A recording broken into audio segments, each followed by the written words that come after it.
সবাই সংগঠিত হয়েছে। অনেক ধন্যবাদ সাদ্দাম হোসেন আপনাকে। আমরা তাহলে আজকে খুব ঘটনাবহুল, আমি বলবো যে কালো অধ্যায়ের একটি দিন, সেইটা দিয়ে শুরু করব। জুলাই সনদ, ইউনূসের জুলাই সনদ, যার মধ্যে দিয়ে একটি কালো অধ্যায় রচিত হয়েছে। প্রথমেই আমি নিজু মজুমদার আপনার কাছে যাব। আপনি যে টি শার্টটি পরে আছেন সেখানে আমি দেখতে পাচ্ছি জুলাই লেখা। এর নিশ্চয়ই কোনো কারণ আছে, সেটি আপনার মুখ থেকেই শুনবো। আপনি নিশ্চয়ই, জানি না পরিষ্কার দেখা যাচ্ছে কিনা, I am not quite sure, যেখানে লেখা আছে জুলাই, আসলে এই পুরো মিথ্যে, এই মিথ্যের উপরে ভর করে যে মাসটাকে মহিমান্বিত করবার চেষ্টা করা হচ্ছে। আজকে যেন কে লিখলো, আজকে 476তম জুলাই, জুলাই আর কাটছে না। তো এই জুলাই পুরো মাসটাই হচ্ছে মিথ্যে ভরা। এই জুলাইটা হচ্ছে প্রতারণার মাস। এই জুলাইটা হচ্ছে কিছু মৌলবাদী, জঙ্গি, টোকাই, অসাংবিধানিকভাবে ক্ষমতা দখলকারী, ষড়যন্ত্রকারীদের মাস। অগাস্টেরও কয়েকটা দিন রয়েছে সেখানে। ফলে মোটা দাগে এই জুলাইকেই আমরা আসলে অভিহিত করি, যেহেতু জুলাই সনদ, জুলাই অমুক, জুলাই তমুক, জুলাই যোদ্ধা, এ নানানভাবে মহিমান্বিত করবার চেষ্টা করা হচ্ছে কিছু জঙ্গিকে। তো এইটা ধরেন আমরা যখন একটা বিষয়কে সামনে নিয়ে আসি, কোনো ইস্যুসকে সামনে ধরেন মান্থ বা এই ধরনের ট্যাগিং, এটা যেমন একদিকে, এটার পেছনের ইতিহাসগুলো আবার ভিন্ন।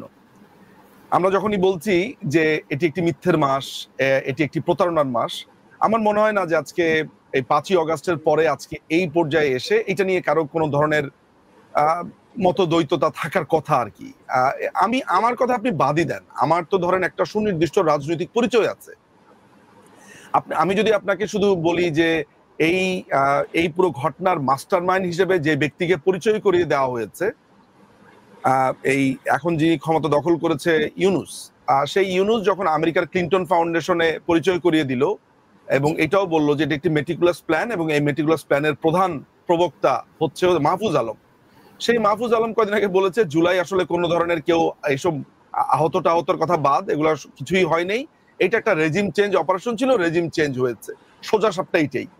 সুতরাং এরপরে তো আর আমাদের কোনো কিছু বলার থাকে না, যেখানে পরিষ্কারভাবে কেউ বলছে মেটিকুলাস প্ল্যান, এই অসাংবিধানিক সরকারের প্রধান এবং তাদের প্রধান মাস্টার মাইন্ড বলছে এটি একটি রেজিম চেঞ্জ অপারেশন ছিল। ফলে যেখানে রেজিম চেঞ্জ হয়েছে, যেখানে একটি নির্বাচিত সরকারকে হটানোর জন্য সমস্ত পরিকল্পনা বাস্তবায়ন হয়েছে, সেই মাসটা আমার কাছে মিথ্যে। এই মিথ্যে বলেই আমি আমার টি শার্টে বলেছি জুলাই। যদিও এই জুলাইয়ের প্রবক্তা বা এই কথাটার প্রবক্তা কিন্তু বাংলাদেশ আওয়ামী লীগের থেকেই আসলে মূলত। ফলে আমরা অনুসারী হিসেবে এটা কি সঠিক বলে আমরা মনে করেছি। অনেক ধন্যবাদ। আমি সাদ্দাম হোসেন আপনার কাছে যেতে চাই। জুলাই সনদে আমরা দেখলাম যে বাংলাদেশে 52টি রাজনৈতিক নিবন্ধিত দল আছে, কিন্তু সেখানে 16টির মতো দলকে আমরা উপস্থিত হতে দেখেছি এবং সারাদিন ধরে একটা জুলাই যোদ্ধাদের সাথে ইউনূস বাহিনীর একটা মারামারির নাটক দেখেছি আমরা, সুপার ফ্লপ একটি নাটক। এসব কিছু মিলে আপনার বক্তব্য? ধন্যবাদ। দেখুন, বাংলাদেশে যদি আমাদের নির্দিষ্ট রাজনৈতিক বক্তব্য কিংবা আমাদের দৃষ্টিভঙ্গিও দেখি, তাহলে দেখুন যে বাংলাদেশে বর্তমানে আপনি দেখবেন যে 5ই আগস্টের পরে কোন ধরনের নিয়ম নীতি তোয়াক্কা না করে বাংলাদেশের রাজনৈতিক দল নিবন্ধন দেওয়া হয়েছে, ইচ্ছে মতো নিয়ম ভাঙা হয়েছে, নিয়ম করা হয়েছে, রাজনৈতিক দল উপহার দেওয়া হয়েছে, লাইসেন্স দেওয়া হয়েছে রাজনৈতিক দলকে, আউটসোর্সিং করেও রাজনৈতিক দলের অনেকে নিবন্ধন পেয়েছে। এরপরেও তাদের যে জাতীয় ঐক্যমত্য, তাদের যে একটা সনদ, সেটার মাধ্যমে যদি আপনি দেখেন যে আপনি নিজেই বললেন 52টি রাজনৈতিক দল সেখানে তাদের আজকে অংশগ্রহণ করেছে, 24টি রাজনৈতিক দল তারা সেখানে স্বাক্ষর করেছে। এবং এই স্বাক্ষরই কিন্তু একমাত্র ঘটনা না, এই স্বাক্ষরের মধ্যে আপনি দেখবেন যে তাদের এই মঞ্চস্থ করা জুলাই সনদে নোট অফ ডিসেন্ট দিয়ে পড়া পুরোটাই কিন্তু এক ধরনের অনেককে জায়গা তারা নিজেরাই সেখানে দেখেছে। তাদের প্রচলিত যে সংজ্ঞা, তাদের যে পরিকাঠামো, তাদের যে দৃষ্টিভঙ্গি, সেখানেও কিন্তু তাদের সেখানে কোনো ঐক্যবদ্ধতার কোনো ছাপ, কোনো ধরনের জাতীয় দৃষ্টিভঙ্গি, কোনো ধরনের আইনানুগ মতামতের প্রতিফলন কোনো কিছু কিন্তু ঘটেনি। আর এই জুলাই সনদের আগে যদি আপনি দেখেন যে বাংলাদেশের সবচেয়ে বড় কথা যে আমাদের অন্তর্ভুক্তি গণতান্ত্রিক দৃষ্টিভঙ্গি। বাংলাদেশের অর্ধেকের বেশি জনগোষ্ঠীকে আপনি বাইরে রেখেছেন, রাজনৈতিক দলকে বাইরে রেখেছেন, জনগণকে আপনি বাইরে রেখেছেন। আওয়ামী লীগ 14 দল, শুধুমাত্র তা না, জাতীয় পার্টি রয়েছে, অন্যান্য রাজনৈতিক দল রয়েছে যারা বিভিন্ন সময় বাংলাদেশের রাষ্ট্র পরিচালনা করেছে, বিরোধী দলে থেকেছে, এবং এখনো যারা বাংলাদেশের সংখ্যাগরিষ্ঠ জনগোষ্ঠীর প্রতিনিধিত্ব করে, তারাও কিন্তু এটির কোনো অংশীদার নয়। তো এটি শুরু হওয়ার আগে আপনি অর্ধেক জনগোষ্ঠীর অধিক জনগোষ্ঠীকে বাইরে রেখেছেন, অর্ধেকের অধিক রাজনৈতিক দলকে আপনি বাইরে রেখেছেন, এবং বর্তমান সময় আপনি আসলে সবাইকে স্বাক্ষর প্রদান করতে সমর্থন হন। এবং যারা স্বাক্ষর করেছেন সেখানেও একটা আসলে অনৈক্য দিয়েই আসলে জুলাই সনদটি পড়া, এটি একটি দিক। আরেকটি দিক হচ্ছে যে আমাদের এটির গুরুত্ব দিয়ে আসলে এর আগে আপনি দেখবেন যে বাংলাদেশের ইতিহাসে রাজনৈতিক সনদ যদি বলি যে আইনগত দৃষ্টিভঙ্গির বাদ দিয়েও রাজনৈতিক সনদ 3 জোটের রূপরেখা বাংলাদেশে হয়েছে সামরিক স্বৈর শাসন বিরোধী আন্দোলনের সময়, যেখানে রাজনৈতিক গণতান্ত্রিক রূপান্তরের জন্য ভূমিকা রেখেছে। সেখানে কিন্তু ক্রিয়াশীল সকল রাজনৈতিক দল, আওয়ামী লীগের নেতৃত্বাধীন আন্দোলন যারা করেছে, বিএনপি নেতৃত্বাধীন যারা আন্দোলন করেছে, এবং বামপন্থী সংগঠনগুলোর নেতৃত্বাধীন যারা আন্দোলন করেছে, সবাই কিন্তু সেটির অংশগ্রহণ করেছে। সেটি কিন্তু আইনগত সাংবিধানিক এটি নয়, এটি একটি পলিটিক্যাল প্রমিসের মতো তারা সেটি করছে 3 জোটের রূপরেখা। তো এবার যেটি হয়েছে সেটি তো আসলে সেটিরও কোনো ধরনের একটি ধারাবাহিকতা বা সেই মতামতের ধারে কাছেও কিন্তু তার থাকেনি। তো সেদিক থেকে এটি আমাদের রাজনৈতিক যে শর্ত আছে সেই শর্তটিও কিন্তু আসলে গ্রহণ করেনি। আর যদি আপনি আইনগতভাবে এখানে আইনগত দৃষ্টিকোণ থেকে যদি দেখেন যে বর্তমান সরকার অবৈধ, বর্তমান সরকার তো আমাদের গণতান্ত্রিক ম্যান্ডেট বা সাংবিধানিক ধারাবাহিকতা, আইনের শাসন, এই কোনটি অনুসরণ করি তো বর্তমান সরকার ক্ষমতায় নেই। এটি একটি দিক। আরেকটি দিক হচ্ছে যে জুলাই সনদের ভাষাটা যদি আপনি দেখেন, যে ধরুন তারা অঙ্গীকারনামা 7 দফা লিখেছে, সেখানে 3 নাম্বার তারা বলেছে যে আদালতে প্রশ্ন তোলা যাবে না, এই জুলাই সনদের কোনো বিষয় নিয়ে আদালতে প্রশ্ন তোলা যাবে না। অথচ কোনো বাংলাদেশের কোনো আইন, বাংলাদেশের কোনো চুক্তি, বাংলাদেশের যে কোনো ধরনের শাসনগত কাঠামোর কোনো বোঝাপড়া, সেটি সংবিধানের সঙ্গে সামঞ্জস্যপূর্ণ কিনা এটি দেখার দায়িত্বই কি আদালতের। জুডিশিয়াল রিভিউ করার ক্ষমতা কিন্তু আদালতের রয়েছে, এটি আমাদের সংবিধানের মৌলিক কাঠামোর একটি অংশ। তো সেদিক থেকে এটি কিন্তু আইনি ভাবেও কিন্তু এটি ভোপে টেকে না। আর এটি হচ্ছে যে এই যারা এটি করছে, এটি কোনো আইনগত ম্যান্ডেট রয়েছে না রাজনৈতিক ম্যান্ডেট রয়েছে, সেটি তো প্রশ্নই আসে না। আরেকটি বিষয় হচ্ছে যে এটি বাংলাদেশে এটি গুরুত্ব কি, বাংলাদেশ রাজনীতিতে এটি গুরুত্ব কি, বাংলাদেশের রাজনীতিতে এটা কোনো গুরুত্ব নেই, বাংলাদেশের জনগণের এটি নিয়ে কোনো আগ্রহ নেই। আরেকটি হচ্ছে যে এটি আমাদের বরং বাংলাদেশের রাজনীতিতে সমস্যা কি নেই, অবশ্যই সমস্যা রয়েছে। আমাদের গণতান্ত্রিক পথ চলায় কি ত্রুটি বিচ্যুতি নেই, অবশ্যই তো আছে। বরং এটি বিভাজনকে আরো উৎসাহিত করেছে, বরং এটি বাংলাদেশের রাজনৈতিক ঐক্যের যে জায়গা রয়েছে, ডেমোক্রেটিক ট্রানজিশনের যে বিষয় রয়েছে, জনগণের কাছে ক্ষমতা ফিরিয়ে দেওয়ার যে রাস্তা রয়েছে, সবকিছুকেই বরং এক ধরনের বিভাজনের রাজনীতি আরো স্থায়ী রূপ দেওয়া হয়েছে। আপনি যদি দেখেন যে একটি সরকারি কোনো প্রতিলিপি বা একটি যখন ঐক্যমতের কথা বলা হয়, সেখানে ভাষার যে থাকে রাজনৈতিক ভাষ্য যেভাবে উঠে আসে, এটি কিন্তু না। এটি আপনি জামায়াতের লিফলেট, এনসিপির লিফলেট, বিএনপির সঙ্গে কিন্তু এই জাতীয় সনদের পার্থক্য আপনি করতে পারবেন না। এটা সাদা চোখে কেউ যদি দেখে, সে বাংলাদেশে আপনি বেশিরভাগ মানুষকে দেখাবেন, তারা হয়তো ভাববে যে এটি বিএনপির কোনো পাণ্ডুলিপি, জামায়াতের কোনো প্রচারণা পাত্র, কিংবা এনসিপির কারো এক ধরনের প্রেস কনফারেন্সে তুলে ধরা বক্তব্য। তো সেটি তো পার্থক্য করার সুযোগটি আসলে থাকছে না।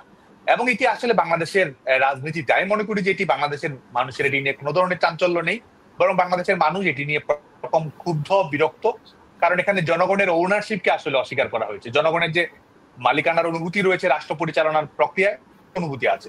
আরেকটা হচ্ছে যে এই দখলদার সরকারের যিনি প্রধান ডক্টর ইউনূস, তার এক ধরনের ডেমোক্রেসি ফোবিয়া রয়েছে, গণতন্ত্র নিয়ে তার ভীতি আছে। এটা আমরা 111-এর সময় দেখেছি, যে আপনি দেখবেন যে সে সময় তিনি বলেছেন যে তাকে যেন ক্ষমতায় যদি দেওয়া হয়, তাহলে দীর্ঘ সময় যেন তাকে ক্ষমতায় দেওয়া হয়। তিনি দেশের বাইরে গিয়ে তিনি গণতন্ত্র, মানবাধিকার, নারীর ক্ষমতায়ন এসব ফেরি করে বেড়ান। এবং নারীর প্রসঙ্গটি যেহেতু আসলো, আপনি এই ঐক্যমত্য কমিশন গঠন করেছে, বাংলাদেশের 49-50% জনগোষ্ঠীর নারী, কোনো প্রতিনিধিত্ব কিন্তু নাই, আদিবাসী জনগোষ্ঠীর অংশগ্রহণ নেই, অন্যান্য ধর্মাবলম্বী যারা রয়েছে, সনাতন ধর্মাবলম্বী অপরাপর যারা রয়েছে, তাদের কোনো অংশগ্রহণ নেই। তো মূল যে কথা বলছিলাম, দেশের বাইরে তিনি এসব কথা ফেরি করে বেড়ান, আর লন্ডনে গিয়ে তিনি বলেন যে বাংলাদেশের মানুষের সিদ্ধান্ত গ্রহণ করার সক্ষমতা নেই, মানুষ টাকার কাছে যায়, বাংলাদেশের মানুষ রাষ্ট্র পরিচালনার বিষয় বোঝে না। নিউ ইয়র্কে গিয়ে তিনি বলে আসেন যে বাংলাদেশে তার 50 বছর ক্ষমতায় দেখতে চায়। তো তার এই ধরনের যে এক ধরনের গণতন্ত্র ভীতি রয়েছে, জনগণকে অসম্মান করা, জনগণের যে ডিগনিটি রয়েছে, যে এক ধরনের রাষ্ট্র নিয়ে বিচক্ষণতা রয়েছে, জনগণই যে সত্যিকারের নায়ক তিনি আসলে সেটি মনে করেন না। আমার কাছে মনে হয় যে তিনি একজন ক্ষমতা লোভী, প্রতিহিংসা পরায়ণ নার্সিসিস্ট, আপনি যদি দেখেন যে তার বক্তব্য, সেখানে তিনি বলছেন যে পৃথিবীর জন্য এটি গুরুত্বপূর্ণ। এটি তো আসলে কারোর জন্যই গুরুত্বপূর্ণ নয়। তিনি যেটি করেছেন এটি এক টুকরো কাগজ, যেটা আসলে শেষ পর্যন্ত বাংলাদেশের রাজনৈতিক ইতিহাসের আবর্জনাতেও যার জায়গা হবে না। এবং এটির কোনো আইনি গুরুত্ব নেই, এটি কোনো রাজনৈতিক গুরুত্ব নেই, এটি বাংলাদেশের রাজনীতিকে কোনো পথ দেখাচ্ছে না, এটি নীতির কথা বলছে না, এটি অন্তর্ভুক্তির কথা বলছে না, এটি বাংলাদেশের মানুষের সমস্যার সমাধানের কথা বলছে না। এটি একজন ক্ষমতা লোভী, একজন ক্ষমতায় অন্ধ, যিনি আসলে রাষ্ট্রকে ঊর্ধ্বে নিজেকে মনে করেন, যিনি আসলে জনগণের ঊর্ধ্বে নিজেকে মনে করেন, যিনি আইনের শাসন, সংবিধান এসবে আসলে ধারেন না। এবং যেটার প্রমাণ তিনি যখন আমরা গ্রামীণ ব্যাংকে তার পদ জোর করে ধরে নেওয়ার ঘটনা আমরা দেখেছি, এবং আমরা যখন দেখেছি যে তখন তিনি রাষ্ট্রযন্ত্রকে ব্যবহার করে করার বিষয়ে তিনি বিজনেস করছেন, তিনি জনশক্তি রপ্তানির লাইসেন্স নিচ্ছেন, তিনি বাংলাদেশের অন্তর্বর্তী সরকারের প্রধান, তিনি 26টা সরকারের প্রধান, তিনি ব্যবসা নিচ্ছেন, তিনি জনগণের উপর ট্যাক্সের টাকা বসিয়ে দিচ্ছেন আর নিজের করমুক্ত করছেন। তো এই ধরনের নির্লজ্জ একজন মানুষ আজকে বাংলাদেশের জবরদখল করে ক্ষমতায় বসে আছে। এবং বাংলাদেশে এবং এই যে জুলাই সনদ, এটি কিসের নিরাপত্তা বলুন? যে বাংলাদেশে সামরিক স্বৈর শাসকেরা ক্ষমতা দখল করেছিল, পঞ্চদশ সংশোধন তো শেষ পর্যন্ত অবৈধই হয়েছে। সামরিক স্বৈর শাসকেরা যা করেছে তাদের শাসন ক্ষমতা তো অবৈধ হয়েছে। কোন ইন্ডেমনিটি কি বঙ্গবন্ধুর খুনিদেরকে রক্ষা করতে পেরেছে? বাংলাদেশের মানুষ কিন্তু আইনের শাসন প্রতিষ্ঠার মাধ্যমেই আইনের শাসন প্রতিষ্ঠা করেছে, ন্যায় বিচারও কায়েম করেছে, অপরাধীদেরও সমস্ত ধরনের আইনি সুরক্ষা নিশ্চিত করে সেটি নিশ্চিত করা হয়েছে, বিচারিক প্রক্রিয়ার আওতায় নিয়ে আসা হয়েছে। তো এই যে এটি করা হলো, এটি আমি মনে করি যে এক ধরনের প্রতারণা, এক ধরনের সঠতা, এক ধরনের ভণ্ডামি, এবং এটি আসলে আমি মনে করি যে বাংলাদেশের জনগণের সঙ্গে এক ধরনের তামাশা যদি বলি, এটি আসলে এক বাক্যে সেটি। অনেক ধন্যবাদ সাদ্দাম আপনাকে। আবারও আসবো আপনার কাছে। নিঝুম ভাই, জুলাই সনদ আমার কাছে মনে হচ্ছে এমন একটা অস্ত্র যেটা দিয়ে তারা সংবিধানকে হত্যা করছে, এবং এই হত্যা করবার জন্য তারা 5ই আগস্ট থেকে শুরু করেছে সে পায়তারা, এবং সেই হত্যা প্রক্রিয়াটা তারা আজকে সম্পন্ন করলো। এবং তারা যে বইতে স্বাক্ষর করলো, সেই জুলাই সনদ নামক তথাকথিত এই বইটিতে স্বাক্ষর করে কি তারা প্রমাণ করলো না তারা রাষ্ট্রদ্রোহী? আমার তো মনে হয় সেই প্রমাণটাই স্বাক্ষর করেছে তারা। অনেক অনেক অনেক ধন্যবাদ। আমি মনে হয় আপনাদেরকে এই আলোচনার শুরুটা করি একটু হচ্ছে একটা বিশেষ জায়গাতে দৃষ্টিপাতের মধ্য দিয়ে। আপনার সামনে যদি জুলাই সনদটা থাকে, বা যারা দেখছেন, যেসব দর্শকরা দেখছেন তাদের হাতের কাছে যদি থাকে, আমি বলবো তাদেরকে 6 নাম্বার পাতাতে চলে যাওয়ার জন্য। আপনারা কি জানেন যে এই জুলাই সনদে গণতন্ত্র কথাটা কি উঠিয়ে দেওয়া হয়েছে? 6 নাম্বার পাতা, জি 6 নাম্বার পাতাতে যদি যান তাহলে দেখবেন মূলনীতি সমূহ। আমাদের রাষ্ট্র পরিচালনার মূলনীতি কি ছিল জানেন? গণতন্ত্র, সমাজতন্ত্র, ধর্মনিরপেক্ষতা এবং বাঙালি জাতীয়তাবাদ বা জাতীয়তাবাদ। ঠিক আছে? এই মূলনীতি সমূহের মধ্যে গণতন্ত্র শব্দটা উঠিয়ে দিয়ে বলা হয়েছে সাম্য, মানবিক মর্যাদা, সামাজিক ন্যায় বিচার এবং ধর্মীয় স্বাধীনতা, সম্প্রীতি। আমার এই কারণে হাসিটা এই কারণে লাগছে যে আপনার ইন্টারেস্টিং ব্যাপার হচ্ছে যে এই শব্দগুলো তারা নিয়েছে হচ্ছে আমাদের যে স্বাধীনতার ঘোষণাপত্র, সেই স্বাধীনতা ঘোষণাপত্র যেগুলোকে ভেঙে আসলে এই মূলনীতিগুলো হয়েছিল। কিন্তু গণতন্ত্র শব্দটাকে তারা বাদ দিয়ে দিয়েছে। এইটাকে যেটা করেছে আড়াল করে ফেলেছে। ধর্মীয় আমাদের যে বাঙালি জাতীয়তাবাদ, এটা একটা ইন্টারেস্টিং একটা ব্যাপার। আমি আসলে ওই আইনি পয়েন্টগুলোকে আপনাকে এই কারণে বলছি যে বিশেষ কিছু জিনিস এখানে করেছে যেটা শুরুতে একটু নজর দেওয়া প্রয়োজন। সেকেন্ড ব্যাপারটা আপনি লক্ষ্য করে দেখবেন যে আপনি যদি 4 নাম্বার পেজে যান এই কথিত জুলাই সনদের, দেখবেন সেখানে বলা হয়েছে বাংলাদেশের জনগণ জাতি হিসেবে বাঙালি এবং নাগরিক বাংলাদেশি পরিচিত হইবেন, বিধানটি নিম্নোক্তভাবে প্রতিস্থাপন করা হইবে। অর্থাৎ এটাকে বাদ দিয়ে দেওয়া হয়েছে, বাংলাদেশের নাগরিকগণ বাংলাদেশ হিসেবে পরিচিত হইবেন। তাহলে জাত, এই যে নৃতাত্ত্বিক ভাবে আমার যে পরিচয়টা, আমি যে বাঙালি, আমি কেন আপনাকে এই বাঙালি আর গণতন্ত্র এই দুইটা শব্দের ভেতরে ফোকাস করলাম জানেন? এই দুটাকে আমি বলি হচ্ছে লিটমাস, অর্থাৎ বা আপনি এটাকে এক ধরনের লাই ডিটেক্টর বলতে পারেন, যেই মেশিনে আপনি ঢুকিয়ে দিলে বুঝতে পারবেন যে আপনার চিন্তার প্যাটার্ন, অর্থাৎ আপনার যেই বাঙালি জাতিসত্তা সেটির প্রতি কি প্রবল ঘৃণা, প্রবল ঘৃণা। হ্যাঁ, এই যে আপনার আমাদের উৎপত্তি ভূতপত্তি, আমার নৃতাত্ত্বিক পরিচয়, সেটিকে কমপ্লিটলি মুছে দেওয়া হলো, নাম্বার ওয়ান। নাম্বার টু হলো যে গণতান্ত্রিক প্রক্রিয়ার জন্য আমাদের লড়াই সংগ্রাম, সেটিকে এই সনদ থেকে পুরো মুছে দেওয়া হলো। আচ্ছা, এবার আমি আপনাকে একটু কন্ট্রাডিক্টরি ব্যাপারগুলো আপনাকে বলি। প্রথম ব্যাপার হচ্ছে, ফার্স্ট লিগাল যেই সিনারিওটা, সেটা হচ্ছে যে কারা এই জুলাই সনদ করছে। জুলাই সনদ করছে যাদের বাংলাদেশের যে সংবিধানটি রয়েছে, এই যেটা হচ্ছে বাংলাদেশের সংবিধান, এই সংবিধান অনুযায়ী যাদের কোনো স্থান নেই, মাথায় রাখতে হবে।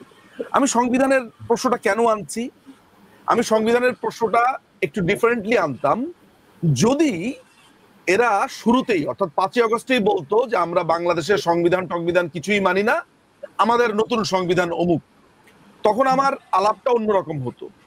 কিন্তু আশ্চর্যের ব্যাপার হলো, এরা এই সংবিধানের অধীনে শপথ নিয়েছে। সংবিধানের অধীনে শপথ নেওয়ার মানে হচ্ছে যে আপনি সংবিধানকে সমুন্নত রাখবেন, নাম্বার ওয়ান। এই সংবিধান অনুযায়ী শপথ নিতে গিয়ে প্রথম দিনই তারা যে অন্যায়টা করেছে, জাতির জনকের ছবি এখান থেকে সরিয়ে ফেলা হয়েছে বঙ্গভবন থেকে। পরিষ্কারভাবে আমাদের সংবিধানে লেখা আছে যে জাতির জনকের প্রতিকৃতি কিভাবে থাকবে। সেই প্রসঙ্গ যদি আমি বাদও দেই, আমরা এই উৎপত্তিটা দেখি। তারা বারবার বলেছে যে আমরা 106 অনুচ্ছেদের মাধ্যমে ক্ষমতাতে এসেছি, আমাদেরকে আইনি বৈধতা দিয়েছে 106 অনুচ্ছেদ। পরবর্তী সময় আমরা জানতে পারলাম যে 106 অনুচ্ছেদ অনুযায়ী তাদের বৈধতা হয় না।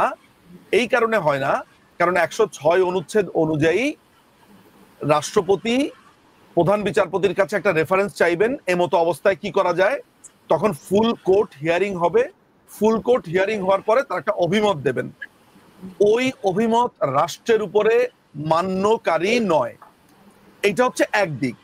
এবং পরবর্তী সময় আমরা সেনাবাহিনীর যেই প্রেস নোট আইএসপিআর এর জানতে পারলাম যে প্রধান বিচারপতি ক্যান্টনমেন্টে ছিলেন।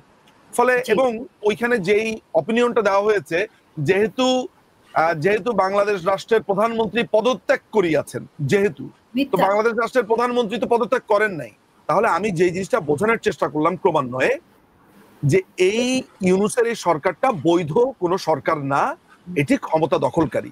আচ্ছা, এখন কেউ যদি ক্ষমতা দখল করে, সে কি আপনার সংবিধান পরিবর্তন করতে পারে? উত্তর হচ্ছে পারে না। আচ্ছা, ফলে আমাদের সংবিধানটা যদি এখনো পর্যন্ত বলবৎ থাকে, তাহলে এই জুলাই সনদ টনদ এগুলার কোনো অস্তিত্ব নাই। যা কিছু করা হচ্ছে গায়ের জোরে। জামাতের যে আইনজীবী আছে, তার নাম হচ্ছে শিশির মনির, সে দুদিন আগে বলবো না, সপ্তাহ 3 আগে একটা থিওরি দিয়েছে নতুন করে। মাথায় রাখতে হবে যে জামাতিরা এই প্যাটার্নে কেন ভাবছে, এটাও বোঝার প্রয়োজন আছে। থিওরিটা দিচ্ছে এইটা বলে, বইটা কোথায় রাখলাম, থিওরিটা দিচ্ছে এইটা বলে যে 106 অনুচ্ছেদে এই সরকার আশ্রয় চাইলে হবে না, এটা ভুল। তাহলে কোথায় আশ্রয় চাইতে হবে? শিশির মনির বলছে যে তাদেরকে আশ্রয় চাইতে হবে যে এই সরকার এসেছে জনগণের চরম অভিপ্রায় রূপে। এই যে থিওরিটা সে নিয়েছে প্রফেসর হ্যান্স কেলসেনের রেভুলেশনারি লিগ্যালিটি থিওরি থেকে। প্রফেসর হ্যান্স কেলসেন বলেছিলেন তার বইয়ে, যদিও অনেকে জেনে থাকবে যে পিওর থিওরি অফ ল যেটাকে বলা হয়, তার একটা বিখ্যাত গ্রন্থ আছে। এই গ্রন্থের নাম হচ্ছে general theory of law and state. এই বইটা, এই বইয়ের ভেতরেই পিওর লিগাল থিওরি এবং গ্র্যান্ড নর্ম থিওরি, এই ইত্যাদি থিওরি দিয়েছে। যেই থিওরির ভেতরে বলা হয়েছে যে, সোজা বাংলাতে বলা হয়েছে যে একটা রাষ্ট্রে যদি কেউ ক্ষমতা দখল করবার পরে সে যদি নতুন আইন বানায়, তাহলে সেই আইনকে তার ভাষাতে বলতে হবে গ্র্যান্ড নর্ম। এই গ্র্যান্ড নর্ম সব কিছুকে ডিকটেট করবে। তো ওদের ভাষাতে জুলাই সনদ হচ্ছে তাদের গ্র্যান্ড নর্ম, আর তাদের এই 5 তারিখের ঘটনাটা হচ্ছে তাদের বিপ্লব। এই তো হচ্ছে হ্যান্স কেলসেনের কথা। যদিও হ্যান্স কেলসেনের কথা জামাতিরা বলছে না, ওই নির্যাসটুকু আমাদেরকে শোনাচ্ছে। কিন্তু মজার ব্যাপার হচ্ছে যে এর আগমন আমি বলেছিলাম যে এই সমস্ত থিওরি মিউরি এভরিথিং ইতিমধ্যে বাংলাদেশে শেষ হয়ে গেছে এই রায়টির মাধ্যমে। এটি হচ্ছে 5ম সংশোধনী রায়। কেমন? এই পঞ্চম সংশোধনী রায়টা কি জিনিস একটু জাস্ট আমি একটু সময় নিচ্ছি যাতে লিগ্যাল জিনিসগুলো বোঝে যারা দর্শকরা আছে। এই হচ্ছে সেই বিখ্যাত পঞ্চম সংশোধনী। এইটা হচ্ছে ওই দিন সংসদে যে যা বলেছে এই পুরোটা এই বইয়ের ভিতরে লিপিবদ্ধ আছে। এটা হচ্ছে সংসদের ধারা বিবরণী, আমি সেটিকে সংগ্রহ করেছি। ঠিক আছে, এইটার ভেতরেই 1979 সালে যখন জিয়াউর রহমান আপনার 77 সালে ক্ষমতা দখল করলো, হ্যাঁ না ভোট দিল, 110% ভোট পেল, এরপরে ইলেকশন করলো, ইলেকশন করার পরে আওয়ামী লীগকে 6 টুকরা 8 টুকরা করে ফেললো, করে একটা কথিত সংসদে নিল, নেওয়ার পরে বঙ্গবন্ধুকে এবং জাতীয় চার নেতাকে হত্যার বিচার করা যাবে না, এইটার ভিতরে ঢুকিয়েছে। This is the one. এইখানে আপনি এই আলোচনাটা পড়লেই আপনি বুঝবেন কিভাবে ইন্ডেমনিটি অধ্যাদেশকে এই সংবিধানে ঢুকিয়ে ফেলা হয়েছিল। পরবর্তী সময় অর্থাৎ বিএনপি গভর্নমেন্ট ক্ষমতা থাকা অবস্থাতেই এই পঞ্চম সংশোধনী দিয়ে আপনার এগুলাকে অবৈধ ঘোষণা করা হয়েছিল। তাহলে ব্যাপারটা এইভাবে আমি একটু আপনাদেরকে দেখাই, দর্শকদের জন্য সুবিধা হবে। এইটা হচ্ছে আগের কালের জুলাই সনদ, অর্থাৎ মানে আমরা যদি জুলাই সনদকে ধরি হচ্ছে এইটা হচ্ছে জুলাই সনদকে বাতিল করার অস্ত্র। এখন এইটা হচ্ছে নতুন জুলাই সনদ, আর এই জায়গাটা এমটি আছে। এইটাও এক সময় আমার হাত এখানে আছে, এই হাতের জায়গাতে একদিন একটা রায় থাকবে, বুঝতে পারছেন? আচ্ছা, তো মানে বাংলাদেশে এই নজিরটা আছে। আমি যেটা বোঝানোর চেষ্টা করেছি, এটা একটু মজার ব্যাপার আপনাকে আমি বুঝা রাখি, সেটা হচ্ছে আদালতের মধ্যে ওই জিয়াউর রহমান, তারপরে খন্দকার মোশতাক এবং সায়েম, ওদের ক্ষমতা দখলকে বৈধ করার জন্য অনেক যুক্তি দেওয়া হয়েছিল। সেই যুক্তির ভিতরে আপনার এই হ্যান্সকেলসকে নিয়ে আসা হয়েছে, আপনার আসমা জিলানি নামে একটা মামলা হয়েছে, সেটাকে নিয়ে আসা হয়েছে। আদালত তখন বলেছে মার্শাল ল নামে কোনো ল পৃথিবীতে নাই। What is martial law? Martial লটা আবার কি জিনিস? মার্শাল ল বলতে কিছু নাই। আর এখন যেটা আছে, ভবিষ্যতের বিচারপতিরা কি বলবে এখন তো আমি সেটা বলতে পারি না, তবে আমি নিশ্চিত সেখানে প্রাজ্ঞ বিচারপতিরা নতুন কোন থিওরি দিবে এবং আমরা সেটার জন্য নিশ্চয়ই অপেক্ষা করব।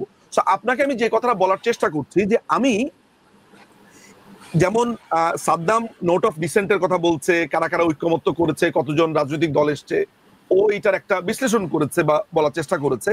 আমি না ওই আলোচনাতে যাব না, এই কারণে যাব না, আপনি যদি আমাকে অবৈধভাবে ধরেন আঘাত করেন, অবৈধভাবে আমার বাড়ি দখল করেন, আমি না আপনার কাজটা অবৈধ, সোজা বাংলাতে এইটাই সত্যি।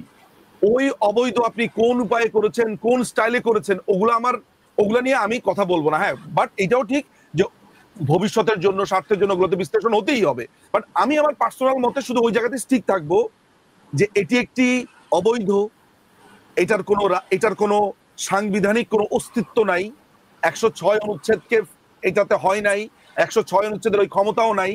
ফলে এই জুলাই সনদ, আমরা আইনের ভাষাতে এটিকে আমরা বলি ভয়েড অ্যাব ইনিশিও। এটা একটি ল্যাটিন টার্ম, এটির ইংরেজিটা বা বাংলাটা হচ্ছে শুরুতেই বাদ, মানে শুরুতেই তুমি বাতিল, ভয়েড অ্যাব ইনিশিও। তো এই হচ্ছে ঘটনা। এই জুলাই সনদের আসলে এদের কাছেই অস্তিত্ব আছে। এখন এই জুলাই সনদকে বাস্তবায়ন করবে কে? জুলাই সনদকে বাস্তবায়ন করার জন্য পদ্ধতি কি? যদি ওরা পদ্ধতি করতে চায়, সংসদে যাবে, তাই তো? সংসদে যাবে, সংসদে গিয়ে বাস্তবায়ন করবে। এটা কে করবে বাস্তবায়ন? যেই দলটার বাংলাদেশে সমর্থক বা ভোট এখনো পর্যন্ত 40, আমি যদি ধরি 35 থেকে 42%, যেটি 5ই অগাস্টের পরে আরো বেড়েছে। আমি ধরে নিলাম যে আরো কম, আপনি কত কম বলতে চান? আমি একটা ন্যূনতম ধরলাম 30% ভোট আছে আমাদের। আমি বাংলাদেশ আওয়ামী লীগের কথা বলছি, একদম 12% আমি কমিয়ে দিলাম। আমি কোন ডাটা হিসেবে বলছি? আমার কাছে এখনো পর্যন্ত যেই ডাটাটা আছে সবগুলো ইলেকশনের, এই ডাটাটা দেখে আমি কিন্তু এই 42%-এর কথা বলছি, গড়ের কথা বলছি। তো 30% ভোটার বাংলাদেশের। নিজুম ভাই, সাউন্ড এখন কি শুনতে পাচ্ছেন? হ্যাঁ, এবার ঠিক আছে। বাংলাদেশ আওয়ামী লীগের কোর 30% ভোটারকে আপনি বাইরে রেখে আপনি রাজনৈতিক আলোচনা করেন কার সাথে? নূরার সাথে আলোচনা করেন। নুরু আর রাশেদ এরা হচ্ছে একজন আরেকজনের, মানে নুরু সাপোর্ট দেয় রাশেদকে, রাশেদ মানে ওদের কোনো ভোটার আছে? ওরা ওরা ওয়ার্ড কমিশনার ভোটার বাদ তো দেন, অনেক পরে, ওদের তো কমিটি নাই। ওদের কমিটি, ওরা যে বিল্ডিং এ ওদের অফিস, ওই বিল্ডিং এর যদি ভাড়াটিয়া সমিতির ইলেকশন করে, ওরা তো মালিকও না, ওইখানকার ভাড়াটিয়া সমিতিও বাদ দিলাম, ওদের যদি একটা হয়, ওইখানে যদি একটা ইলেকশন হয় যে আপনার ধরেন যে কোনো ধরনের ইলেকশন, ওই কর্মচারী ইলেকশন হতে পারে, কাদের রুমে চেয়ার টেবিল বেশি সেটার ইলেকশনও যদি হয়, অর্থাৎ হচ্ছে যে কোনো টাইপের ইলেকশনও হারবে। তারা হচ্ছে এখন আমাদের সংবিধান পরিবর্তন করছে।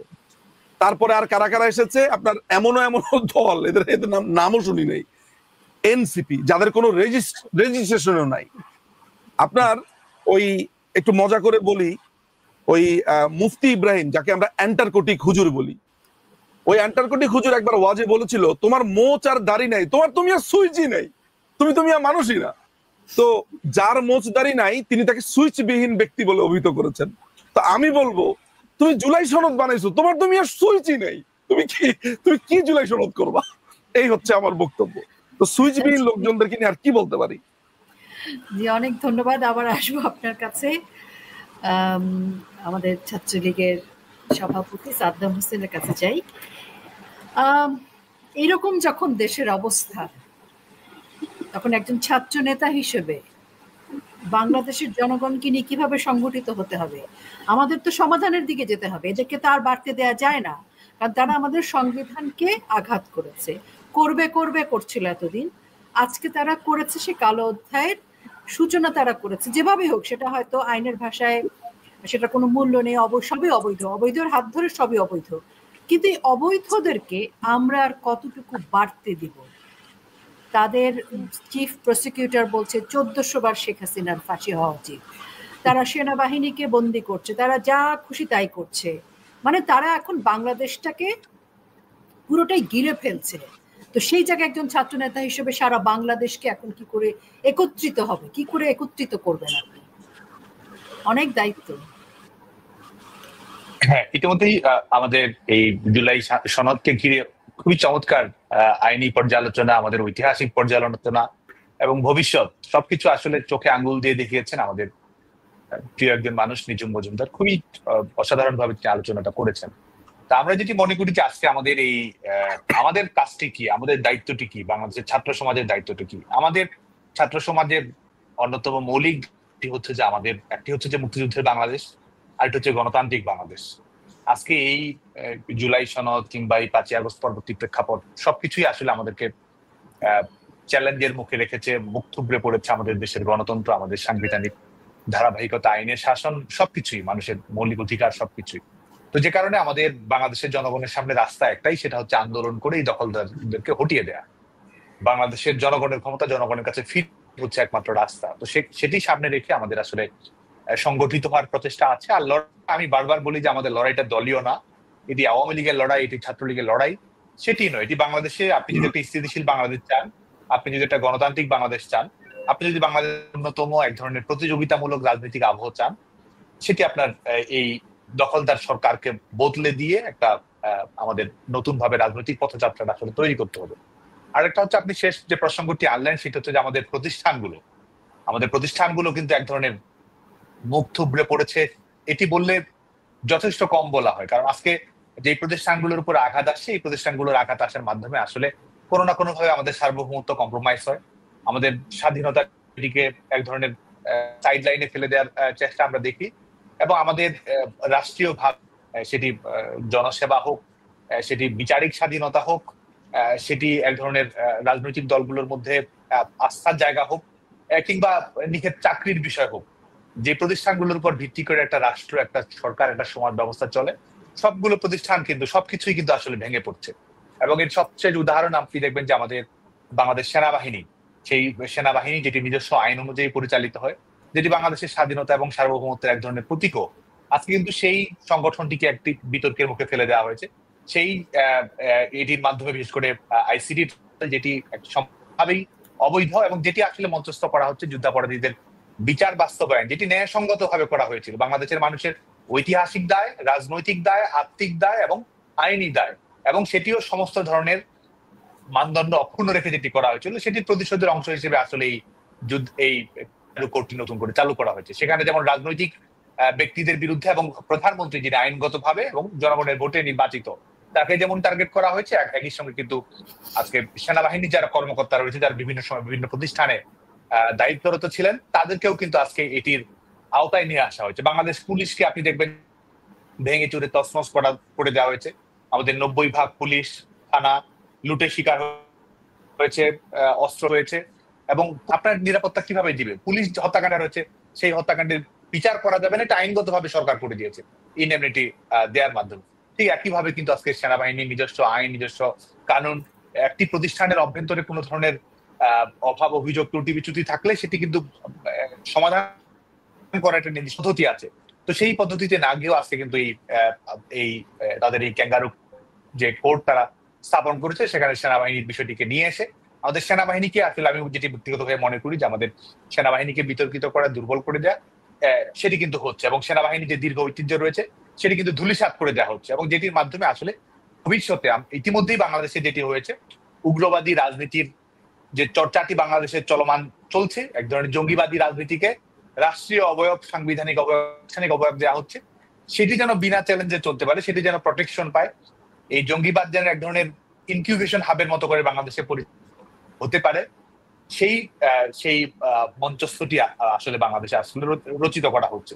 এবং বাংলাদেশকে আসলে এই আমাদের আন্তর্জাতিক সন্ত্রাসবাদের একটা ঠিকানা হিসেবে বাংলাদেশে প্রতিষ্ঠিত করার চেষ্টা করা হচ্ছে, যে কারণে বাংলাদেশের সীমানা ইতিমধ্যেই বাংলাদেশের সীমানার ভেতরে অন্যান্য দেশের বিভিন্ন বেসরকারি বাহিনী বাংলাদেশের অভ্যন্তরে প্রবেশ করছে। বাংলাদেশের বন্দরগুলো আপনি দেখবেন যে কিভাবে আমাদের বন্দরের যে সার্বভৌমত্ব রয়েছে, স্বকীয়তা রয়েছে, অর্থনৈতিক যে সার্বভৌমত্ব রয়েছে, সেগুলোকে কিভাবে প্রশ্নের মুখে ফেলে দেওয়া হয়েছে। তার মানে এই দখলদার সরকার কিন্তু আমাদের প্রতিষ্ঠানগুলোকে ভেঙে চুরে তছনছ করে দিয়েছে, মানুষের ভোটাধিকার কেড়ে নিয়েছে, মানুষের রাজনৈতিক অধিকার কেড়ে নিয়েছে, মানুষের প্রতিবাদ অধিকার এবং গোটা বাংলাদেশের মানুষের জীবনে যে স্বস্তিটুকু ছিল, সমৃদ্ধিটুকু ছিল, শান্তিপূর্ণভাবে বেঁচে থাকার যে গ্যারান্টিটুকু ছিল, নিরাপদে স্বাভাবিক মৃত্যুর যে গ্যারান্টি ছিল, আজকে কিন্তু সেটিও ধূলিসাৎ হয়ে গেছে। যেখানে এমনকি কবরের মৃতদেহ পর্যন্ত নিরাপত্তা দখলদার সরকার রাখতে পারছে না। তো এই অবস্থার মধ্যে বাংলাদেশের মানুষের সামনে একটি আসলে বিকল্প, সেটি হচ্ছে যে অব্যাহত আন্দোলন সংগ্রামের মাধ্যমে দখলদার সরকারের বিদায় ঘণ্টাটি।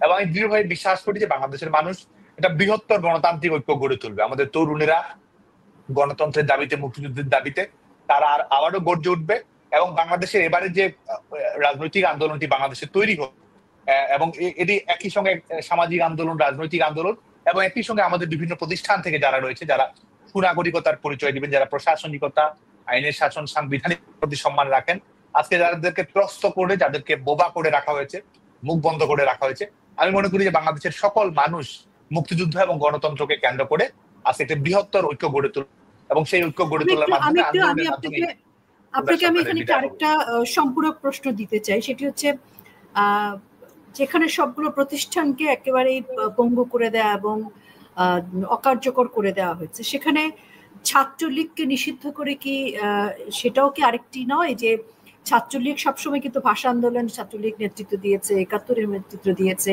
ছাত্রলীগের যে ভূমিকা বাংলাদেশের প্রত্যেকটা আন্দোলনের সাথে, ছাত্রলীগের মাধ্যমে যাতে তরুণরা সম্পৃক্ত হতে না পারে আবারও নতুন করে দেশের পক্ষে লড়াই করার জন্য, সেটা কি আরেকটি কারণ না? ছাত্রলীগকেও তো তা নিষিদ্ধ করার মধ্যে দিয়ে থামিয়ে দেওয়া হয়েছে।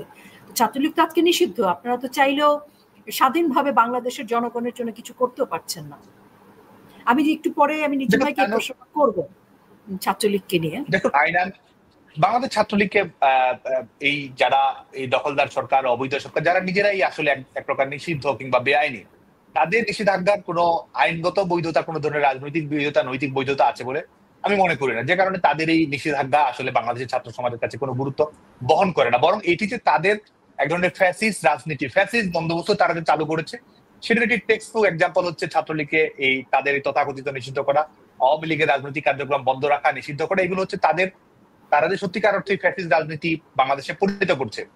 তারা যে ন্যূনতম গণতন্ত্রের প্রতি সংবেদনশীল নয়, মানুষের অধিকারের প্রতি তাদের যে ন্যূনতম সম্মানবোধটুকু নেই, এটি কিন্তু বরং তারই প্রমাণ। এটি আসলে তাদের আমি মনে করি যে তাদের চারিত্রিক সার্টিফিকেট, চারিত্রিক সনদ হচ্ছে যে এই নিষিদ্ধ করার দেওয়ার মাধ্যমে আসলে তারা নিজেদের স্বরূপটি আসলে উন্মোচিত হচ্ছে। এবং বাংলাদেশ ছাত্রলীগকে দেখুন, আজকে বাংলাদেশ ছাত্রলীগ তাহলে সবকিছুই ছাত্রলীগের সঙ্গে সম্পৃক্ত, নিষিদ্ধ করে দিচ্ছে।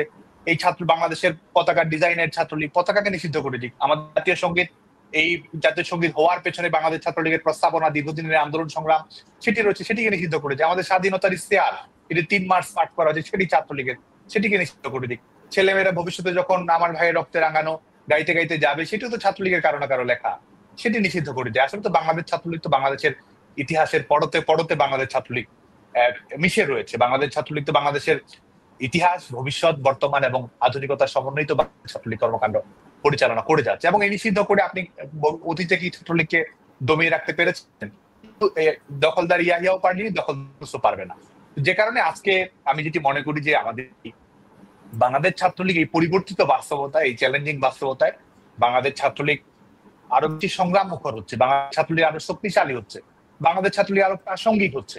আজকে বাংলাদেশের রাজনীতিকে যখন এক ধরনের সম্পূর্ণভাবেই উগ্রবাদী রাজনীতির দিকে ঠেলে দেওয়া হয়েছে, বাংলাদেশের রাজনৈতিক ভারসাম্য যেখানে নষ্ট করা হয়েছে, বাংলাদেশের প্রতিযোগিতা রাজনীতির পরিবেশটি নষ্ট করে বাংলাদেশের ছেলে মেয়েদের পছন্দ করার স্বাধীনতা যেখানে ক্ষুণ্ণ করা হয়েছে। এবং গত 14-15 মাস ধরে বাংলাদেশে দেখুন যে কিভাবে কোটি যে হয়েছে, কিভাবে কিভাবে চাঁদাবাজির ঘটনাগুলো কিভাবে ঘটেছে, সরকারি সুবিধা নেওয়ার ঘটনাগুলো কিভাবে ঘটেছে, সুপারিশ গুলো কিভাবে ঘটা হয়েছে। আমার তো মনে হয় যে সিলিকন ভ্যালিতে আপনি এমন কোন স্টার্টআপ প্রকল্প পাবেন না যেখানে রাতারাতি এইভাবে এত কোন ধরনের বিনিয়োগ ছাড়া এত ধরনের রাতারাতি শত কোটি টাকা হয়ে যায়, লাইসেন্সের মালিক হওয়া যায়, বিভিন্ন ধরনের ব্যবসা বাণিজ্য বরাদ্দ পাওয়া যায়, এবং এক একজনের লাইফ স্টাইলে কি ধরনের পরিবর্তন আসছে, এটিকে বাংলাদেশের মানুষ, বাংলাদেশের তরুণ প্রজন্ম তাদের কাছ থেকে আপনি আড়াল করতে পারবেন? মানুষ তো দেখছে যে আপনার এই বিত্ত বৈভবের পেছনে রহস্য কি। আপনি এত বড় বড় কথা বলছেন, আপনার এই নৈতিকতার ভিত্তি কি? আপনার কতটুকু সততা রয়েছে? আপনার নৈতিক ভিত্তি কতটুকু রয়েছে? আপনি গণতন্ত্রের প্রতি, আইনের শাসনের প্রতি কতটুকু দায়বদ্ধ? কিন্তু বাংলাদেশের মানুষের সামনে পরিষ্কার হয়ে গেছে। এবং এই প্রজন্মই, আমি বিশ্বাস করি যে আমাদের তরুণ প্রজন্মই এটির বিরুদ্ধে আসলে প্রতিরোধ গড়ে তুলবে। এবং যারা আজকে তরুণ প্রজন্মকে ব্যবহার করছে, এক হচ্ছে যে লাখের রাজনীতি কায়েম করেছে, মানুষের মায়ের কোল খালি করে তারা নিজের এক একজন উপদেষ্টা হয়ে বসেছে, নিজেদের ব্যাংক ব্যালেন্স বাড়িয়েছে, এবং বিচার করা যাবে না সেটি তারা ইন্ডেমনিটি দিয়ে তাদের নিজেরাই নিজেদেরকে দায়মুক্ত করেছে। তো যে কারণে আজকে বাংলাদেশ ছাত্রলীগ, আমি মনে করি যে আজকে আমাদের এই যে লড়াইটি রয়েছে, এটি আসলে গণতন্ত্রের জন্য, অধিকার প্রতিষ্ঠা করার জন্য।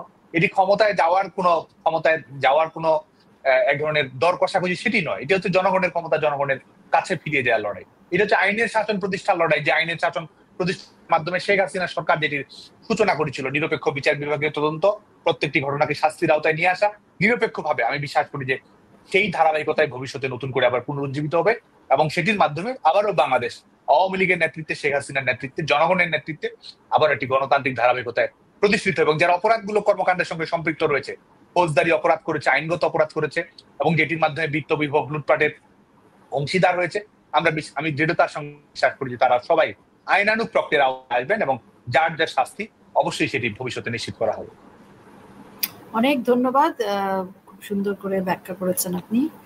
আমি নিঝুম ভাইকে ছাত্রলীগের প্রসঙ্গেই জিজ্ঞেস করব। দেখেন, শিক্ষার্থীদের যে তথাকথিত ইউনূস সাহেব বলেছেন ওনাকে শিক্ষার্থীরা নিয়োগ দিয়েছে, তো সেই শিক্ষার্থীদের নিয়োগপ্রাপ্ত ইউনূস, তার এই 14 মাসে আমরা দেখেছি ছাত্রলীগের বহু শিক্ষার্থী তারা কিন্তু শিক্ষা থেকে বঞ্চিত। তারা পড়াশোনা করতে পারেনি, তারা শিক্ষাঙ্গনে যেতে পারেনি, তারা পরীক্ষার হল থেকে একদম শারীরিক নির্যাতনের শিকার হয়ে তারপর কারাগারে গেছে। সেখানে ছাত্রলীগের নারী কর্মীও কিন্তু রেহাই পায়নি, এবং অত্যন্ত নৃশংসভাবে তার উপরে কিন্তু মব হামলা চালানো হয়েছে। এই যে পরীক্ষা হয়েছে, পরীক্ষার মধ্যে কত শিক্ষার্থী ছাত্রলীগের ঝরে পড়েছে যারা পরীক্ষা দিতে পারেনি। কারাগারে থেকেও কিছু শিক্ষার্থী কিন্তু পাশ করেছে তাদের অদম্য ইচ্ছার কারণে। এই যে একটা বড় মানবাধিকার লঙ্ঘন এখানে, এবং দ্বিচারিতা, পাশাপাশি ছাত্রলীগকে যে কারণে নিষিদ্ধ করা হলো তার চেয়েও অধিক অপরাধের জন্য কিন্তু ইন্ডেমনিটি দিয়েছে জঙ্গিদেরকে, কিশোর টোকাইকে, সন্ত্রাসীদেরকে। এই যে বিষয়গুলো, আইনি ব্যাখ্যা তো আসলে কিছু নেই, অবৈধর কাছে তো আর আইনের কিছু নেই, কিন্তু পুরো বিষয়টাকে, এই মানবাধিকার লঙ্ঘন পুরো বিষয়টাকে আপনি কিভাবে দেখেন? আপনার মানবাধিকার লঙ্ঘন বলতে প্রথমেই যদি আপনি নিষিদ্ধের প্রশ্নটা আসে, তাহলে এই পুরো ঘটনাটার ভেতরে তারা তাদেরকে নিয়েই আপনার আন্দোলন করেছে যারা হচ্ছে যে 1971 সালে গণহত্যার দায়ে এবং পরবর্তী সময়ে বাংলাদেশের যেই সরকার তারা অগাস্টের 1 বা 2 তারিখে আপনার একটি অধ্যাদেশের মাধ্যমে এবং একটি প্রজ্ঞাপনের মাধ্যমে ইতিমধ্যে জামাতকে নিষিদ্ধ করেছে। তারা একটি নিষিদ্ধ পার্টিকে নিয়েই আসলে আন্দোলনগুলো করেছে, নাম্বার 1। নাম্বার 2 হচ্ছে, সেদিন আমি দেখলাম যে নিউ এজ পত্রিকার একজন সাংবাদিক আছে, নুরুল কবির মনে হয় ভদ্রকের নাম, আমি ওনার একটা প্রোগ্রাম দেখছিলাম। হি রাইটলি সেইড যে আপনি 71 সালে গণহত্যাকারী হিসেবে দুটো মানে অনেকগুলো রাজনৈতিক দল, অনেকগুলো সংঘের মধ্যে দুটো বড় অস্তিত্ব ছিল। একটি হচ্ছে জামাতে ইসলামী এবং আরেকটি হচ্ছে জামাতে ইসলামের যে ছাত্র সংগঠন, আপনার এটাকে কি জানে বলে, তখন সেই সময় ছিল না ছাত্র সংঘ, ইসলামী ছাত্র সংঘ এবং জামাতে ইসলামী, এরা দুইজন গণহত্যা করেছে এবং তাদের বিচার কিন্তু আদালতে পেন্ডিং ছিল। তাদের অলরেডি আপনার কিন্তু করা হয়েছে, তাদের নিবন্ধন বাতিল করা হয়েছিল, হাইকোর্ট থেকে সেটা নিশ্চিত করা হয়েছিল, আপনারা জানেন সেটা। এখন মানে আপনাকে একটা জিনিস বুঝতে হবে যে আপনি যখন এই আলোচনাটা করছেন যে ছাত্রদের মাধ্যমে তিনি এসেছেন, পরবর্তী সময়ে অনেক ছাত্রদেরকে তিনি পরীক্ষা দিতে দেননি, টর্চার করেছেন, মেরে ফেলেছেন। আমি না কেন এই আলোচনাতে যেতে চাই না। এই আলোচনাতে গেলে আমার কাছে যেই জায়গাতে মনে হয় আমি একটা বৈধতা দেওয়ার চেষ্টা করছি, যে আমি ইউনূসের কাছে আশা করছি যে তারা মানে ট্যাসিটলি বা মৌনভাবে আমি ওর কাছে একটা এক্সপেকটেশন, আমার যেটাকে আমরা আইনের ভাষাতে অনেক সময় বলি হচ্ছে লেজিটিমেট এক্সপেকটেশন, যে লেজিটিমেট এক্সপেকটেশনটা হচ্ছে এমন যে ওর কাছে আমরা ডাইরেক্ট আর ইনডাইরেক্ট আশা করছি যে ছাত্রদেরকে ও তো এসেছেই খুন করবার জন্য। মানে পুরো যদি ধরেন আমার ভাবনার প্যাটার্নটা যদি এটা হয়, আপনাকে আমি আরেকটু বড় আকারে বলি। এই যে আমরা আলোচনাগুলো করছি, এখন আলোচনাটার জায়গাটা হচ্ছে যে ছাত্রদের উপরে আপনার অত্যাচার, বাংলাদেশ ছাত্রলীগের উপরে অত্যাচার, একটু ফুটনোটের মতো বলি, ওরা কিন্তু এই ছাত্রলীগ থাকা অবস্থায়, বঙ্গবন্ধু কন্যা থাকা অবস্থায় সব রাজনৈতিক দলের ছেলেরা মেয়েরা কিন্তু নির্বিঘ্নে পড়াশোনা করেছে। ডেফিনেটলি ওগুলো তো মানে ওই কথা বলতে গেলে আমি একটু বলি, সেটা হচ্ছে যে এখানে আমাদের অনেকগুলো দায় আছে। এই দায় তো আমি ব্যক্তি নিঝুম মজুমদার তো এই দায়টা এড়াতে পারি না। এই কারণে দায়, ছাত্রলীগকে তো আমি নিজেও সমালোচনা করেছি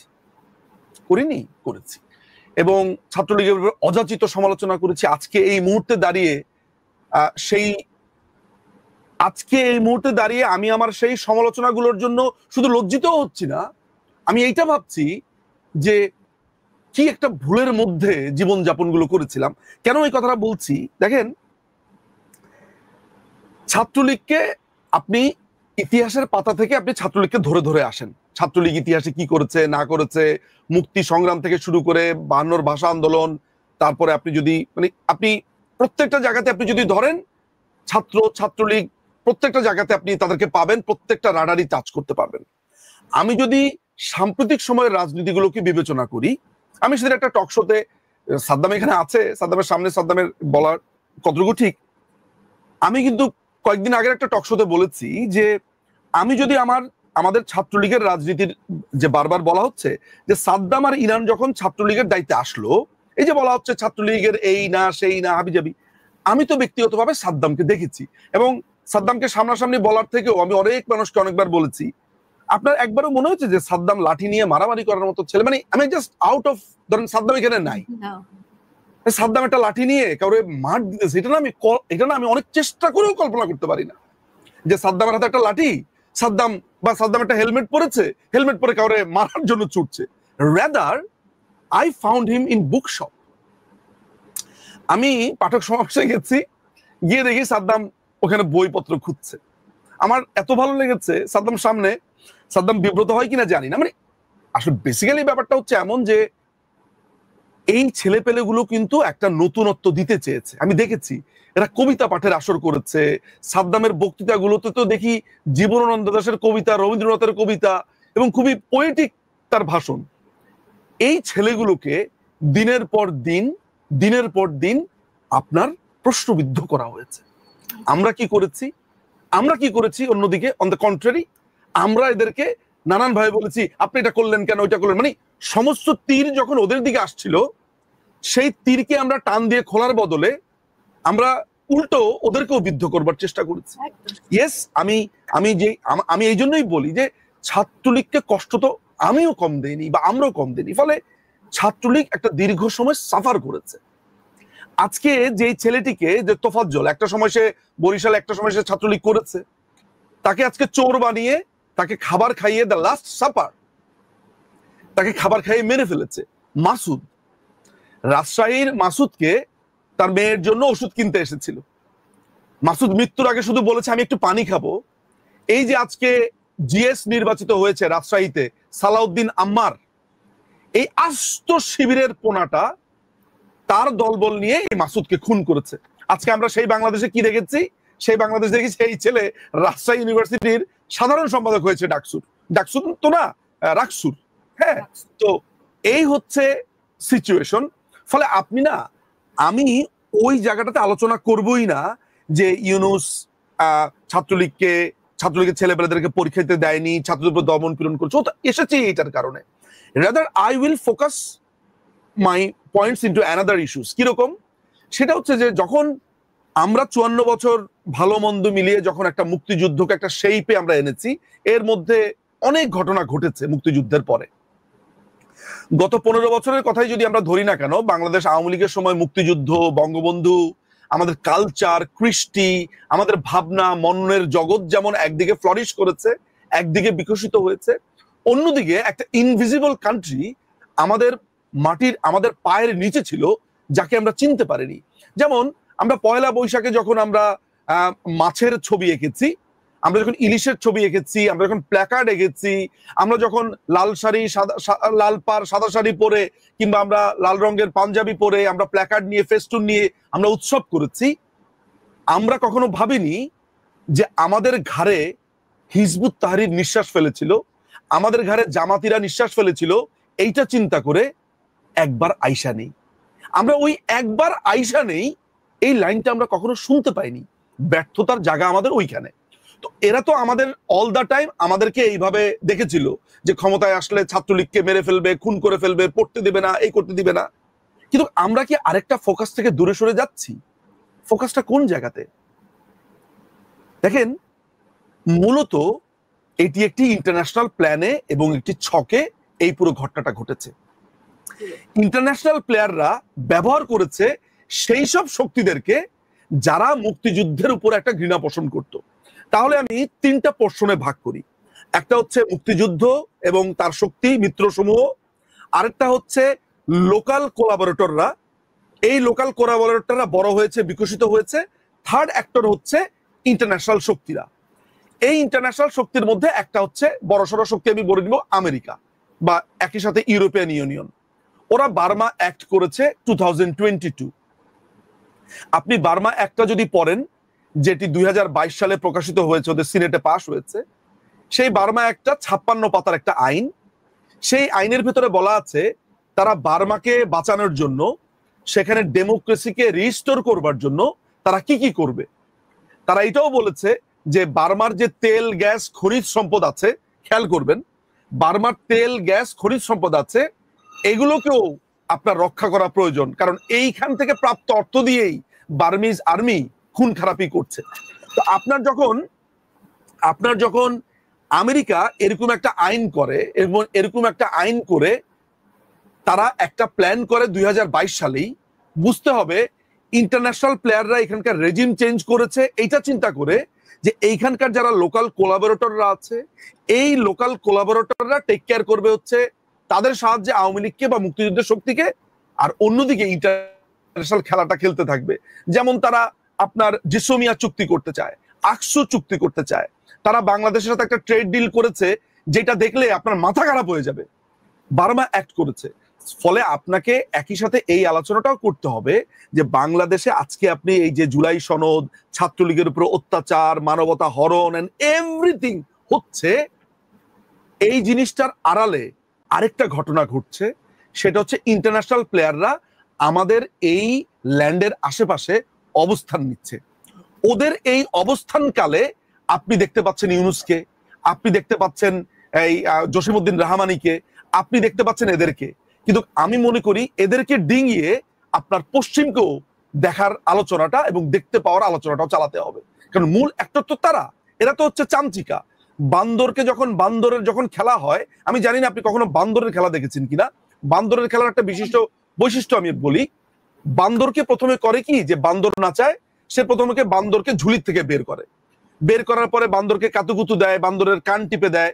বান্দর তখন আপনাকে নানান রকম খিচিয়ে মিচিয়ে এগুলো করতে থাকে। আপনি লক্ষ্য করে দেখবেন বান্দরের যে দাঁত কেলানি, বান্দর এসে আপনাকে একটা গুতা মেরে গেল, এর আড়ালে জাদুকর তার ঝুলি থেকে অনেক কিছু বের করে, যেটা পরবর্তীতে সে প্রদর্শন করবে।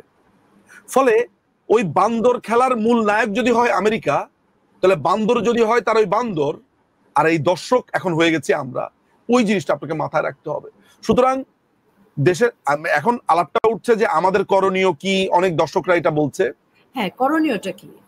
প্রাচী আপা, আমি আপনাকে একটা কথা বলি, সেটা হচ্ছে এই দেশ এন্ড অফ দ্য ডেতে মুক্তিযুদ্ধের পক্ষের মানুষদের এবং একই সাথে প্রগতিশীল মানুষদের এই দেশ। জাস্ট আপনি এটা প্রথমে এটা লিখে রাখেন, এই দেশ আমাদের। এখন যারা এখানে আছে, আমরা একটা বান্দর খেলা দেখছি। আপনাকে আমি বললাম তো যে যেই সব অ্যাক্টররা অ্যাক্ট করবে, যেই সাপ আমাদেরকে ছবল দিয়েছে, ওই সাপ ওই বিষ নামাতে বাধ্য হবে। বিকজ ঝড় তাদের দিকেও ধেয়ে এসেছে, তাদেরকে সিঙ্গেল আউট করেছে, তাদের বিচারের চেষ্টা করা হচ্ছে। এবং এই যে ঝড় ধেয়ে আসছে, ওঝার যখন টের পাবে, খেলা তখন হবে। আর অন্যদিকে বাংলাদেশ আওয়ামী লীগের জন্য ইন সাম কনটেক্সট এই ধাক্কাটা সাপে বর হয়েছে কেন জানেন? আজকে দুধ এবং পানি আলাদা হয়েছে। আপনি আওয়ামী লীগের শত্রু চিনেছেন, আওয়ামী লীগের মিত্র চিনেছেন, আপনি আওয়ামী লীগের কোর সমর্থকদেরকে চিনেছেন, আপনি তৃণমূলকে কাছে পেয়েছেন, আপনি ছাত্রলীগকে চিনেছেন, আপনি যুবলীগকে চিনেছেন, এবং আপনি বুঝতে পেরেছেন কারা আপনার লোক। আপনার জন্য এই মোমেন্টটা ইন সাম কনটেক্সট আপনার নিজের সংগঠনের জন্য, যেহেতু এই দেশ আজীবন দেখে রাখবে বাংলাদেশ আওয়ামী লীগ, তার একটা বিরতির দরকার আছে না? আমরা ওই বিরতির মধ্যে আছি, আর এই বিরতির মধ্যে এই জুলাই সনদ নামে বান্দরের খেলা দেখছি। এই হচ্ছে ঘটনা। অনেক ধন্যবাদ। আমি সাদ্দামকে একদম শেষের দিকে সাদ্দামকে একটা প্রশ্ন করতে চাই। সেটা হচ্ছে যে এই বিরতিতে কিন্তু আমরা, আমার কাছে মনে হয়, আমি আপনার সাথে খুবই একমত নিজুম ভাই, একদম এই কথাটা একদম হাড়ে হাড়ে সত্য, এবং এটা হৃদয় দিয়ে অনুভব করি যে আমাদের কখনো কখনো দেখতে হয়। তো এই যে ঘরে বাইরে আমাদের শত্রু ছিল, আমি ঘরে বাইরেই বলবো বিনয়ের সাথে, যে বিভাজন ছিল, এটা অনৈক্য ছিল, সমালোচনার মানে আত্মসমালোচনার নামে নেগেটিভ সমালোচনা ছিল, সেটা ঘরের মানুষদেরও ছিল, ঘরের বাইরেও ছিল। এমনকি এই বিপদের সময় দেখেছি বিভাজন তৈরি করতে কাউকে কাউকে সমালোচনার নামে ছুঁড়ে ফেলে দেওয়ার ষড়যন্ত্র করতেও দেখেছি। সেই বিভাজন, সেই অনৈক্য, সেই ঘরের শত্রু, বিদেশি শত্রুদেরকে সরিয়ে দিয়ে বাংলাদেশ ছাত্রলীগ এবং বাংলাদেশ আওয়ামী লীগ তৃণমূলকে নিয়ে ঐক্যবদ্ধ হয়ে কি করে এগিয়ে যাবে, বা ছাত্রলীগ 1971 সালে যেভাবে জ্বলে উঠেছিল সেভাবে নিশ্চয়ই আবারও জ্বলে উঠবে। ধন্যবাদ। আমাদের বানরের খেলা তো চলছে, এখন বানরের রুটি ভাগাভাগিও আমরা দেখছি, এবং এই এখন শেষ পর্যন্ত কিন্তু বাংলাদেশের মানুষের, আপনি যদি দেখেন যে আমাদের সামাজিক সুরক্ষা খাতের আওতায় যে মানুষেরা ছিল, তারা আজকে এই আওতার বাইরে চলে গেছে। আপনি দেখবেন যে ভ্রাম্যমান ট্রাকে খাবারের পেছনে কি লম্বা লাইন তৈরি হচ্ছে। মানুষের খাবারের অভাব, খাদ্য নিরাপত্তা সবকিছু কিন্তু ঝুঁকির মুখে পড়ে গেছে। তো সে কারণে আমি দৃঢ়তার সঙ্গে আবারও বলি, সেটা আন্দোলনের মাধ্যমে আসলে পথ খুঁজতে হবে, এবং একই সঙ্গে একটি যে যাত্রা আন্তর্জাতিক ভাবে, সেই জায়গাটিও আমি বিশ্বাস করি যে দৃঢ়তার সঙ্গে ধাপে ধাপে সেটি তৈরি হবে। এবং ছাত্রলীগ এই প্রতিকূল পরিস্থিতি, ছাত্রলীগের কর্মীরা তো মোকাবেলা করছে, প্রতিকূল পরিস্থিতি মোকাবেলা করে সে শিখছে, ক্রমাগত জানছে, আরো বেশি লড়ার অনুপ্রেরণা পাচ্ছে। এই তরুণেরাই তো গোটা বাংলাদেশ গিয়ে তুলছে, এবং এই সার্টিফিকেট নেই, ঘর বাড়ি ব্যবসা বাণিজ্য হয়েছে, ধুলিসাৎ ফোটা দেওয়া হয়েছে, তারপরেও কিন্তু এই জীবনের জন্যই, কিন্তু জীবনকে ভালোবেসেই, জীবনের জয়গানের জন্যই কিন্তু ছাত্রলীগের ছেলেমেয়েরা ছুটে বেড়াচ্ছে, কারাগারে যাচ্ছে। হয়তো কে জানে, কারাগারে তারা নতুন দিনের রোজ নাম চাইবা হয়তো লিখছে, আজকে হয়তো তারা নতুন করে তাদের জীবনের ডায়েরি লিখছে।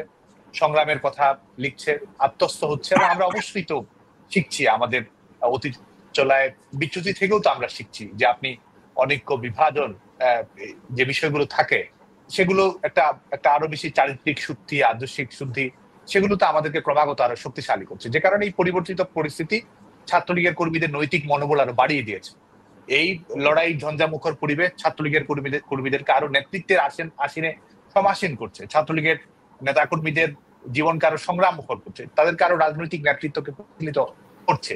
এবং এই আমি মনে করি যে সাময়িক যে ঝড় বাংলাদেশের উপর এসেছে, এই সাময়িক ঝড় আসলে ভবিষ্যতের জন্য আরো একটি শান্তির সুনিপুণ একটা পথ চলা, আরো দীর্ঘস্থায়ী পথ চলা, দীর্ঘস্থায়ী সমৃদ্ধি বাংলাদেশ আসলে তৈরি করবে। এবং আমি মনে করি যে সেই লড়াই কিন্তু আজকে হুট করে শুরু হচ্ছে সেটি নয়।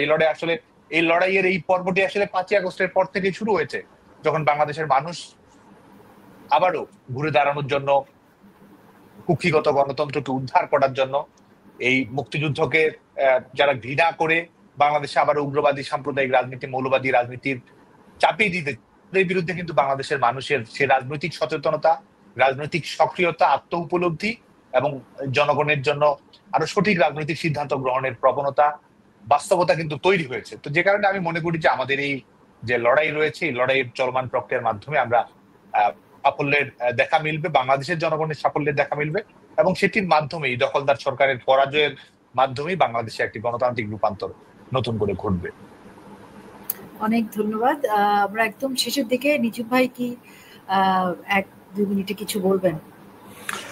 হ্যাঁ, আমার আসলে যা বলার আমি বলে দিয়েছি। আমার কাছে মনে হয় যে এই মুহূর্তটা, এই সময়টাতে বাংলাদেশ আওয়ামী লীগের এই মুহূর্তে যেটা করা উচিত, বা আমাদের শুধু বাংলাদেশ আওয়ামী লীগ থেকে শুরু করে আওয়ামী লীগের আমাদের সকলে, এখন শুধু দল তো না, এখানে তো আসলে সোজা কথা হচ্ছে যে মুক্তিযুদ্ধের যেই পক্ষ বা প্রগতিশীলতার যে পুরো পক্ষটাই তো আক্রান্ত।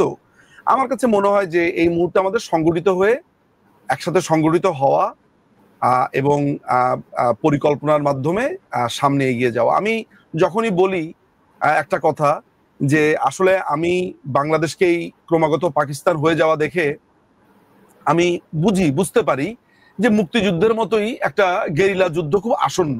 এবং অনেকেই আমার এই পুরো ব্যাপারটা নিয়ে অনেকে একমত হন, অনেকে দ্বিমত হন। যখন যারা দ্বিমত হন তারা অত্যন্ত কর্কশ ভাবে দ্বিমত হন, হয়তোবা সেটার কারণও রয়েছে। কিন্তু যেই মানুষগুলো দ্বিমত হন তাদের অনেকেরই একসময় বুঝতে পারবে যে আমি যা বলছি এটা বাস্তব।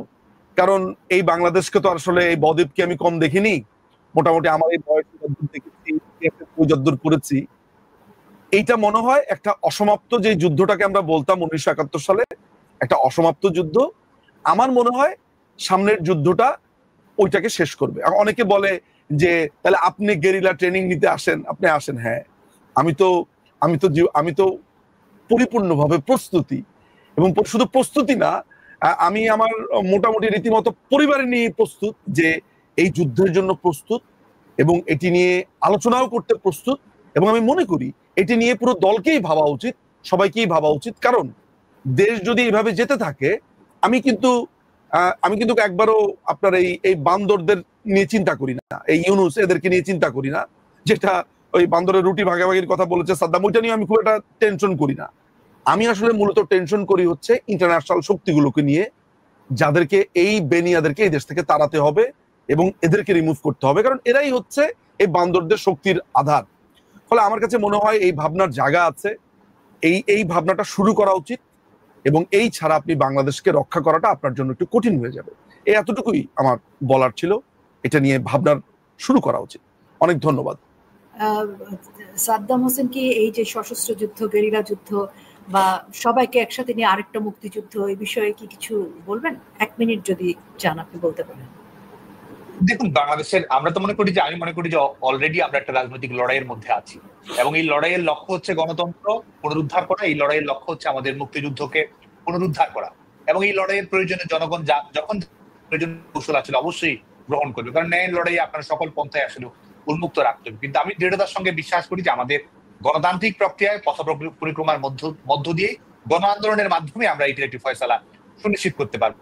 তবে জনগণের যেরকম চারিত্রিক দৃঢ়তা বাড়ছে, জনগণের যেরকম প্রতিরোধী স্ফুলিঙ্গ তৈরি হচ্ছে, এবং এই উগ্রবাদী শক্তি যেভাবে জনগণের উপর দমন পীড়নের স্টিম রোলার চাপিয়ে দিচ্ছে, যে কারণে ন্যায়সঙ্গত যে কোনো লড়াইয়ে বাংলাদেশের জনগণের প্রস্তুতি রয়েছে, প্রচেষ্টা রয়েছে, আন্তরিকতা রয়েছে বলেও আমি বিশ্বাস করি। অনেক ধন্যবাদ সাদ্দাম হোসেন, অনেক ধন্যবাদ নিজু মজুমদার ভাই, আপনাদের দুজনকেই আমাকে সময় দেওয়ার জন্য, এবং দর্শকদেরকে আপনারা এতক্ষণ সময় দিয়েছেন, দর্শক অনেক কিছু জানতে পেরেছে, আপনাদের দুজনকে ধন্যবাদ এবং আবারও আসার আমন্ত্রণ থাকলো। আমি শুধু 1971 সালের একটা ছোট্ট ঘটনার কথা বলবো। সেই সময় যারা যুদ্ধে যেতেন তাদেরকে দেখে একজন বলেছিলেন যে ওরা কি সোলজার? তো আরেকজন উত্তর দিয়েছিল ওরা সোলজার কিনা জানি না, তবে ওরা মরতে শিখেছে, ওরা মরতে জানে। তো কাজেই আমরা বাঙালিরা হচ্ছে সেই জাতি যাদের প্রশিক্ষণ লাগে না, কারণ তারা মরতে